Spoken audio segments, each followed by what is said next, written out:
आतिना फी दार दुनिया ना हसन आतिना फी दार उक़बा ना हसन या क़ियासल नस्तगीसी नहदिना लफ्तिखारा बिल उलूमी वल गिना।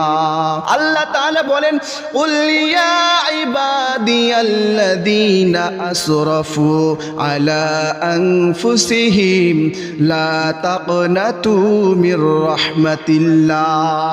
আল্লাহ তাআলা বলেন, এ আমার বান্দা, তুমি যতই গুনাহ করো না কেন, যতই তোমার নফসের সাথে জুলুম করো না কেন, লা তাকনাতু মির রাহমাতিল্লাহ, আমার রহমত থেকে কখনোই তুমি নিরাশ হয়ো না।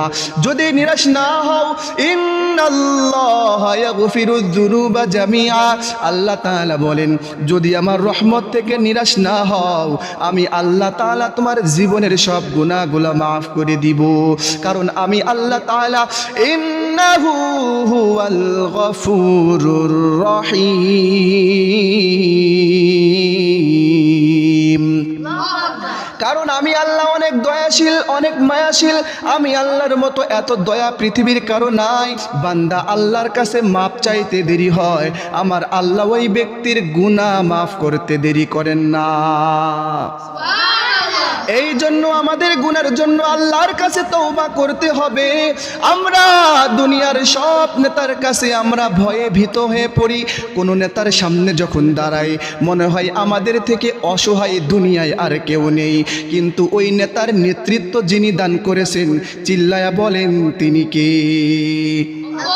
তোমার নেতার নেতৃত্ব যিনি দান করেছেন তিনি আমার আল্লাহ। ওই নেতার থেকেও বড় নেতা হলেন আমার আল্লাহ। ওই নেতার সামনে যদি তুমি অসহায় অবস্থায় দাঁড়াও, আমার আল্লাহর সামনে তার থেকেও বেশি অসহায় তোমাকে দাঁড়ানো লাগবে। কথা বলেন ঠিক কিনা? আল্লাহর সামনে এমন ভাবে দাঁড়াতে হবে মনে হবে দুনিয়ার সব থেকে বেশি ফকির তুমি, দুনিয়ার সব থেকে অসহায় তুমি। আমার আল্লাহ তাআলার সামনে যখন দাঁড়াই মনে হয় দুনিয়ার সব থেকে ধনী ব্যক্তি হলাম আমি। এরে আল্লাহর গুলাম, আল্লাহর সামনে যখন দাঁড়াবো তখন দুনিয়ার সব থেকে মিসকিন অবস্থায় আমরা দাঁড়াবো।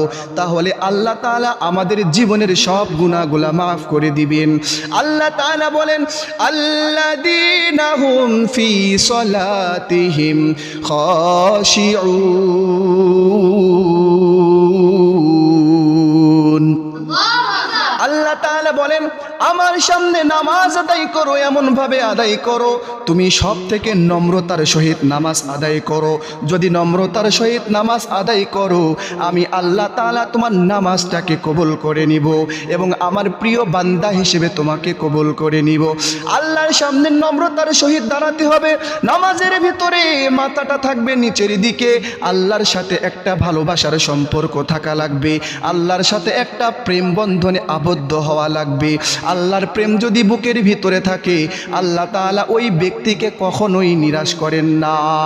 আল্লাহ তাআলা বলেন কুল ইয়া ইবাদিয়াল্লাযীনা আসরাফু আলা আনফুসিহিম লা তাকনাতু মির রাহমাতিল্লাহ।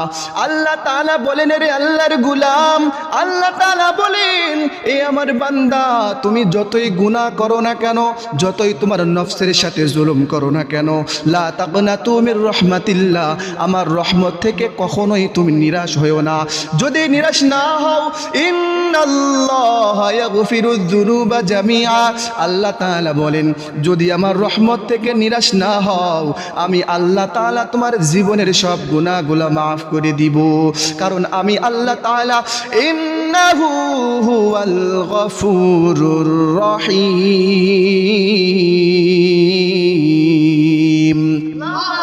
কারণ আমি আল্লাহ অনেক দয়াশীল, অনেক মায়াশীল। আমি আল্লাহর মতো এত দয়া পৃথিবীর কারো নাই। আমি আল্লাহ তাআলা সবার থেকে দয়াশীল।